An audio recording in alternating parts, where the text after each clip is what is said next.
Hey everybody, and welcome back to part number 2 of our Bumbly Beach scenario playthrough series, where I'm tackling these RCT original scenarios with a little bit of an eye for realism, or at least kind of building as I might do in real life. Hopefully everybody enjoyed episode number 1, but we are going to build out the park the rest of the way and kind of fill in all the rest of this land. While we could buy some extra land out over the sand, over the beach, I kind of wanted to just keep it confined to the actual land we had to build on, not the construction rights. So we finished last episode building out this little junior wooden coaster, and now I'm trying to build out the plaza in here just a little bit and seeing what we can fit into this space. So I did a couple of little interesting pathways here, and I'm also going to drop a scrambler in here to kind of fill out this little area. It's a bit of a dead end. We'll fix that a little bit later on. I'm not a huge fan of dead ends, not that it's a totally unrealistic thing. You see that actually fairly often in parks, I think. But I want to at least be cognizant of the RCT peeps and give them loops as much as possible, and just as a good design practice to do that. Now that we have the souvenir stand open too, we're going to use that really to act as buildings around this whole place. So we're going to start with that little guy there and kind of fill in the space, just try to make it a little bit dense in this area. It was suggested in the chat that it would be a great spot to put a ride in this turnaround for the wooden coaster, so I'm going to move the original observation tower, the first ride that we built in the park. As I thought about it a little bit more, it just didn't really vibe to me to have that that observation tower kind of right when you came in. Like, it's not a bad entry feature, but we're going to have a better one here in just a little bit. So we're still going to build out the space, put some fences up, and just kind of frame this thing up a little bit better. So we are doing some coloring here and a little bit of landscaping here and there. We named this one Orange Streak, although that's going to change here in just a little bit. Orange Streak, obviously based on the Blackpool Pleasure Beach one, Nickelodeon Streak, which is that same color. There, I misplace a restroom, but there we go. It is in the right spot. So now I want to fill in this last little gap that we have right here with a little bit of a food stall. I'm going to place this kind of on a little bit of a dead end, so we've got kind of a seating area, and it's not just kind of sitting right up against the main pathway there. I want to get better at kind of crafting seated areas a little bit, and just kind of little food court type areas. Andrew from Mickey Man's RCT station does this very, very well, and I can certainly learn a thing or two from him, I would say. But there we go. We got a little space there. I divided it in the center so those pathways didn't merge together, so I could actually fit some stuff on either one. And we will still fill in that other strip there where we've just kind of got all of these little stalls all the way down that kind of main promenade. So here we go now. I've gone ahead and deleted that, and deleted that other scrambler since we put in the one on the other side. And what seems like a better place here for a kind of primary entry ride that you first see when you come in is a coaster, namely a wooden wild mouse. Since this is based on Blackpool Pleasure Beach, we've got all the coasters that have some kind of a tie-in to that. Unfortunately, Blackpool's one is gone now. Never did get to ride it, which is a shame, but I think this might be a good place to start, and that's what we're going to do. So this is actually going to be our last coaster in this park, but I haven't built one of these in ages, just because I don't really come across this in kind of sandbox play, because you just really don't see these unless you're building a very specific type of park. One of the things that I had kind of forgotten is just how bad the momentum is on these. So you really have to do these kind of little steep drops with shallow inclines, and then kind of work your way down. So you can't quite recreate a lot of what original Blackpool Mouse has. There's some kind of curved diving corners that aren't really there, but you can come close. You can do some similar things. So we're going to do a kind of semi-custom layout, I guess, still following the general tenets of what we have going on here. So I've got a slalom course there in the middle, right after that kind of large first drop, and then turn around and that kind of second decent sized drop. So two little good drops to start out with, and then a couple of slaloms there, and then we're going to go back underneath for a little bit more. As I'm thinking about this, I'm trying to figure out where we put the station, and as it turns out, we can just squeeze the station inside the middle, which I thought was kind of interesting, and that allows us to put a pathway coming out across the ride, so you get this kind of nice little head chopper on the ride as you dive underneath the entrance and exit huts. It is probably a little bit on the shorter end of a ride. Once you go underneath the station there, you're pretty much already back in, but I think it's respectable enough, and it feels about the right size for this type of a map, I would say, and reasonably realistic. There's a fair amount of reference imagery that we can look at for these, even though there aren't too many of them that exist any longer. I think probably the most famous one to still exist is the one in Luna Park in Sydney, but hopefully I can ride one of these one day myself. So I went ahead and added in a queue and an exit path that's raised up just a little bit there, and I thought that could be kind of interesting to have that kind of raised pathway in addition to the kind of main drag there, the midway. And put those brick walls there too as a nice little retaining wall, so you don't have to look at the kind of ugly structure of the pathways that are as they're held up by those wood supports. So there we go. We've got our coaster there, and that's a pretty cool entry, I think, as you first come into the park. I think that's would be kind of neat to be able to walk under the big wooden coaster and then come straight on top of that ride right away. I think that's a better fit than the observation tower was. So we're going to move some things around here, as we've been kind of struggling with this little pathway that goes underneath the steeplechase for a little while now, but trying to see what we want to do next. We're going to go back through, fill in some plants and some trees here. We got to come back with some fences as well. We're getting closer to filling the map, but there's still a couple of little gaps here that we want. And not to say that we're going to fill all of the maps on all of the future scenarios, but this one is kind of small and compact, and the general vibe of this whole Blackpool thing is this kind of dense, compact little park. So I definitely want to kind of go with that whole thing, and we're having fun with this map. This was always one of my favorite ones growing up, so I think it's appropriate for us to go through and build it out entirely.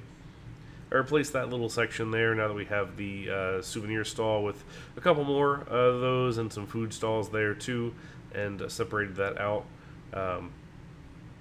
We've got this huge space underneath the steeplechase there that we'll end up putting some things in. So we've got 3 or 4 spaces left in order to fill out some things. This one was suggested way earlier in the build on stream. I think it was actually Andrew from Bacon Man's RCT station to suggest that we do these inverted swinging ships and do them back to back. That is a good strategy. I feel like these one-off kind of look a little bit strange. It's always been kind of weird to me too that you only have the one spot for the huts. You only got the 2 squares there. It really makes sense. There's not really anywhere else to put it, but I just feel like they're always very hard to use in regular scenario play because the base is super ugly, and so is the arm and everything.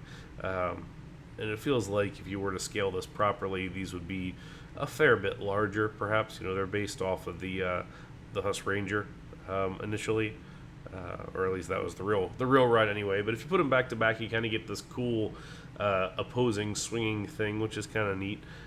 So we're gonna do that, and we'll drop those 2 there. Not a lot of queue space, but that's okay. I'm not too worried about it. But it also gives us a nice way to terrace this pathway down to the log flume and fill in this gap a little bit here.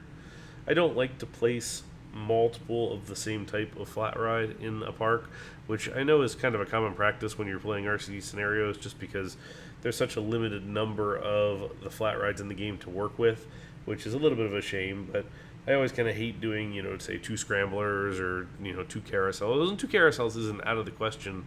There's plenty of real parks that have 2 carousels, but I've always just liked the variety there, and it always just feels weird to me to say place a second scrambler, for example, in the same park. So I try and avoid it wherever possible and do kind of a variety of stuff. But there's some that I just don't really like sticking in these maps, like motion simulators, for example. I just never really feel like those are a good fit in the game. We're going to change the orange here over to red, which we had a suggestion in chat for a name called Red Riding Wood, which I thought was clever. So we changed the coaster from red to orange, or from orange to red to match, which, I kind of look back at it and maybe I probably prefer the orange, but it was a clever suggestion, so we went with it. And now for an extra added challenge, we're going to see if we can thread a monorail through this. Usually transport rides are something that come pretty early on in a park's life. Usually you don't see parks add large transport rides like after the park is open, just because there's not generally a lot of money to support that kind of thing, because transport rides are fairly expensive, and I would say too that they probably really don't get the return that something like a coaster would, for example. And when you're going to spend quite a lot of money, especially if you're going to build a large transport ride, you just really don't see that. So this is maybe a little bit of an unrealistic thing for us to be building this kind of after the park is already kind of fleshed out a little bit, but I always do think it's kind of a fun challenge to see if you can thread things through here, especially because I don't like to change the elevation of these monorails and trains, especially. We've talked about this in previous scenarios with the train game or train ride, that I don't like to do elevation changes on that, just because you really don't see a lot of that on real trains, or at least not at the steepness that you have to do it in the game. But the monorail, kind of similar idea. You can change elevation. I just don't think it looks very good. So we threw in a station here, although it's not going to actually last. I don't think here, as we look through what we're going to do up front there by the Wild Mouse. So we're going to temporarily connect to this here, which I think it actually worked out pretty smoothly, and I'm somewhat surprised that it managed to fit into this overall space. But what I thought I would do here initially was build ourselves a little dark ride, since that seems like the thing to do, especially on a little compact seaside park. So we might as well do something similar. So we're going to build up this building, and I kind of thought initially, hey, maybe we can stick the queue and exit for the monorail up on the roof of this and kind of double up. And I thought about it initially, and then trying to figure out how to get the pathways down to the ground didn't quite work out. So we're going to put it in the back here, and we'll eventually drop a building underneath of this too. It was, I don't know, maybe a counterintuitive position, because that's where the landscape drops off. So we've suddenly made it even more challenging to get up there, because now we've got, like, I don't know, 6 or 7 heights worth to overcome. But didn't really have too many other options to work from, so I think we can deal with that a little bit. The original game didn't have the dark ride, so it didn't have like a ghost train or haunted mansion ride or anything. So the ghost train comes with loopy landscapes. I think Haunted Harbor is the first of the scenarios that has one in it, and the Haunted Mansion I think is I think that's RCT2 specific, although I'm sure someone out there can correct me if I am wrong. I did go ahead and raise the land here to kind of mitigate a little bit of that height difference that we had, so it's a little bit better now. We're going to put a building here too, and then we can put another indoor ride. The original game just wasn't super conducive to doing indoor rides, just because you really had no scenery, of course, so it's, or at least no building scenery, so the all your structures were raised land that is just textured. While we do have it here in Open RCT2, I'm not using that, because we're trying to stick to the spirit of the original game, so we're using the land here to raise it up and down. And there's definitely tricks that you can use, then especially when it gets into little bits of hacking and things like that, to make these buildings look a little more realistic. But again, I'm trying to keep it more towards the vanilla side of things, so we're going to just kind of stick with these kind of big boxes and go with that. And I think that's probably okay. There's certainly some things that I'm sure we could do to improve it, but for now we're going to do this, and make it look as good as we can. There's the connection too, by the way, for the little kids wooden coaster that now loops around back here to the log flume. I was able to raise this little retaining wall in the back there for the flume as well. So we've got kind of a decent little plaza over there. It's a little more spread out in that location, but that's okay. All right, so here goes the car ride. We're going to use the regular car ride since we don't have any kind of ghost train or anything. So this does have the spinning tunnel, which I think is an open RCT 2 ad, but we'll take advantage of that since it's not anything that we have to turn on via cheats. So I'm going to go with that in the end. We've got a small little layout in there, not a whole lot going on, but we're going to modify it here in just a bit. We have already used a bunch of different cars in all the different areas. We used the sports cars earlier in this scenario. In some of the past ones, we've done pretty much everything else except for the Cheshire Cats, which is what we're going to use here. And we have the Wonderland theming, so kind of thought, all right, well, why don't we just do a little mini, Alice in Wonderland type thing here? Not kind of overtly that, but with the scenery there, you might as well be. The Blackpool in real life does have an Alice type ride. That was a collaboration there given by Disney, actually, which is kind of neat. We're going to use the interesting pathway too, so I'll just kind of theme it up a little bit. We haven't really done specific themes anytime during our scenario build so far, and I wouldn't necessarily consider this a theme at this point either. It's pretty darn simple at this stage, but it's something, and I think it looks okay. Use the chess pieces there too for a little bit of kind of tower theming there, since our general box doesn't look super exciting. So initially I had used some car ride up top that I thought, maybe we could do some little windows and things, and it's like, well, we have the height that we can change on the car ride itself, so maybe we can go ahead and do a little outdoor section here on the ghost train. I always do like in real life when haunted rides have those little peaks outside. The one at Blackpool, the ghost train there, does a very nice job with that, where it kind of keeps ducking into little areas and then kind of coming back out into the center areas, so all the guests that are queuing can see the reactions of everybody as they come and go from all the different areas. So now that we finished that one here, we are going to go over to this side. And I thought about putting another car ride in here, but thought we might do something a little bit different.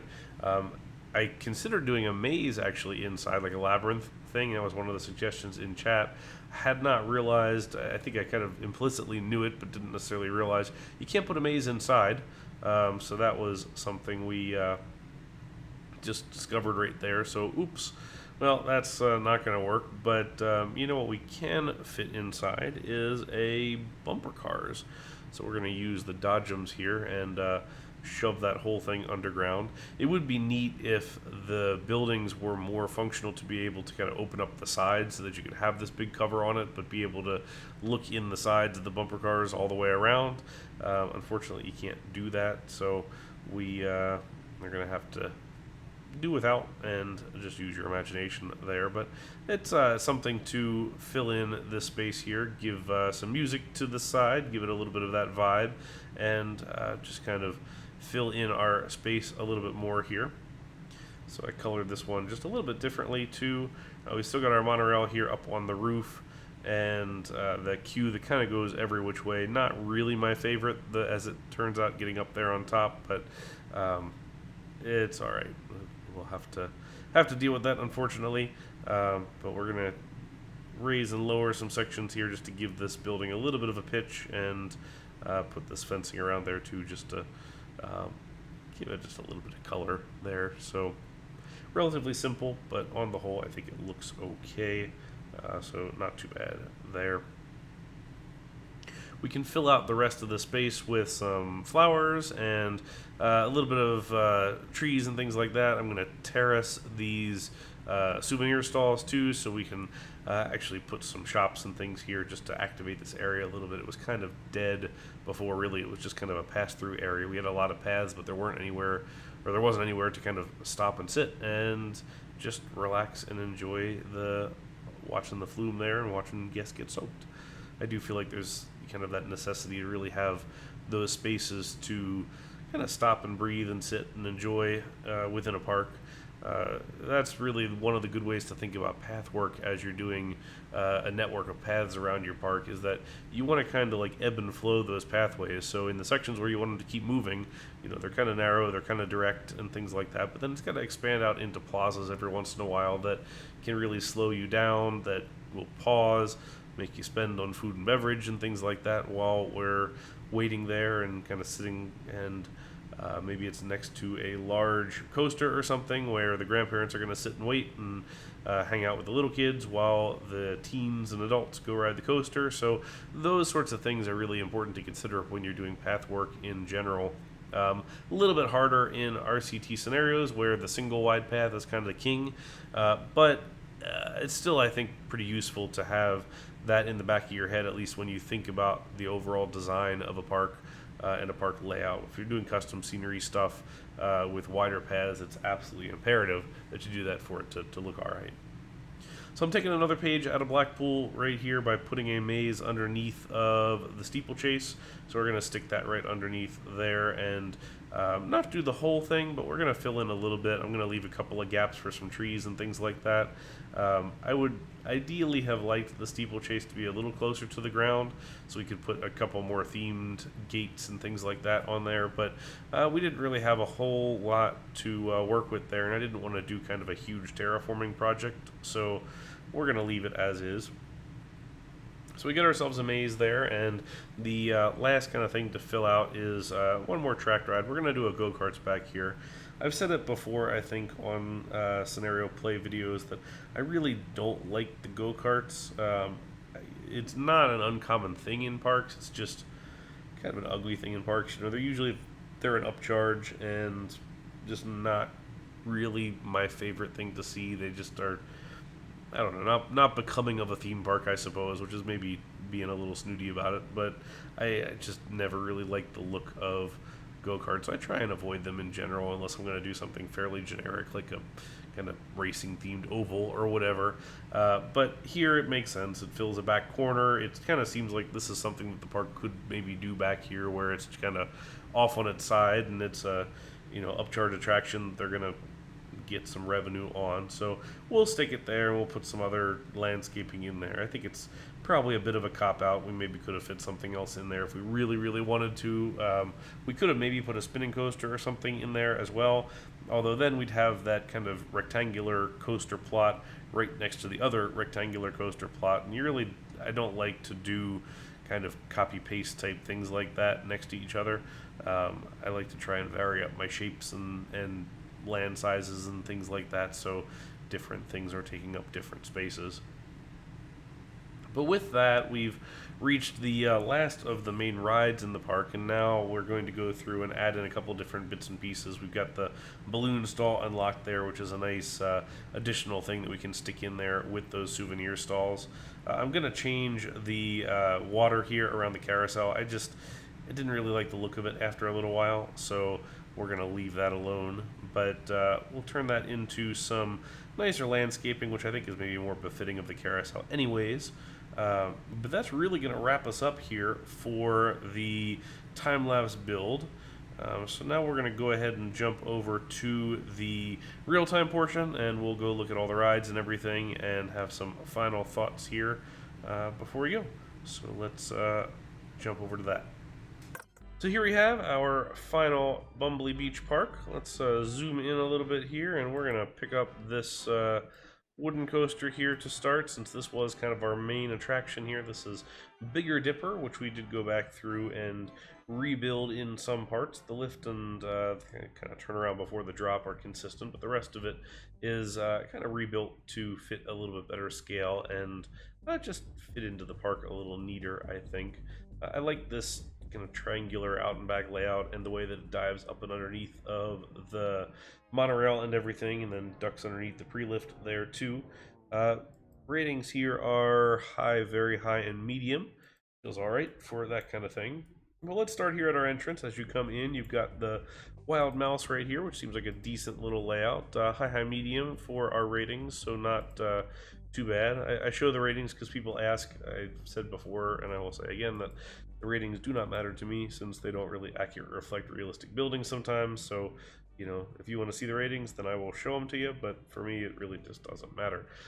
I think this is kind of a cool entrance piece, though, too, with the terraced pathways here. This nice drop over top of the entrance and everything like that as well.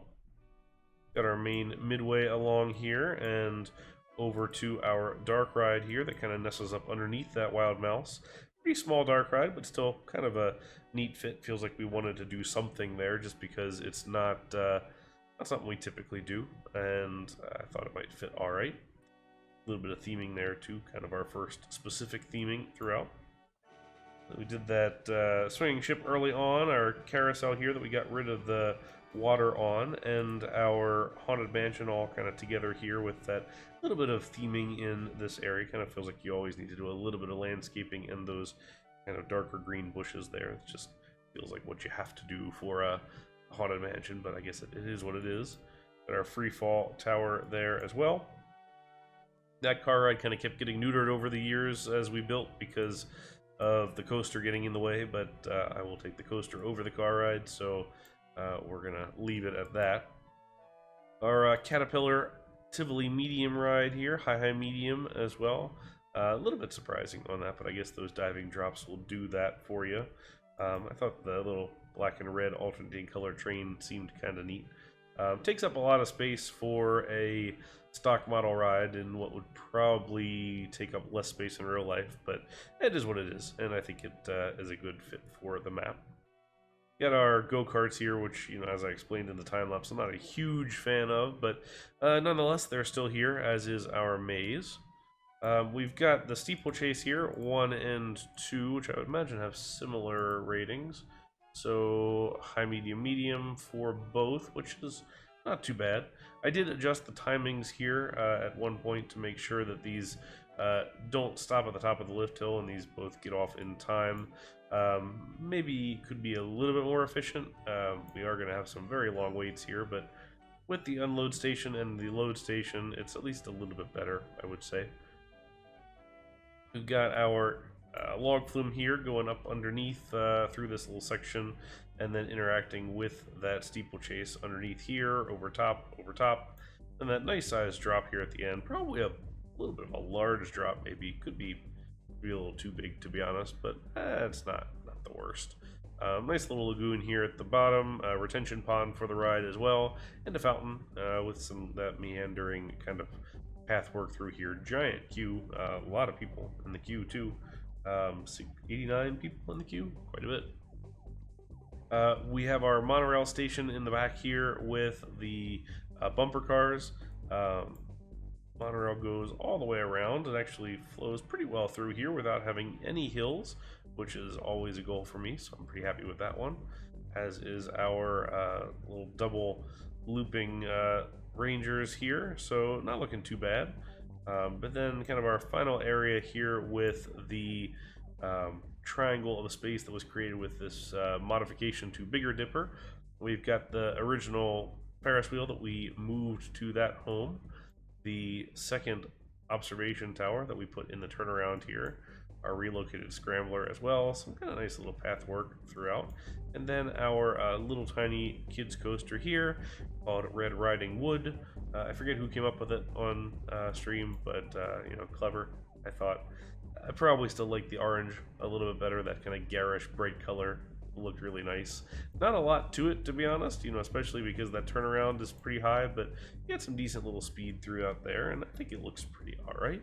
Let's pull up the stats for that one too. High, medium. So in all, I think pretty alright ratings for all the different coasters, and squeezed in here very well. I mean, we've got 6 coasters in total. So we got the big wooden coaster, the small one, we got the mouse, we got 2 of the steeplechase, and then we got the Tivoli medium zero coaster there on the side as well.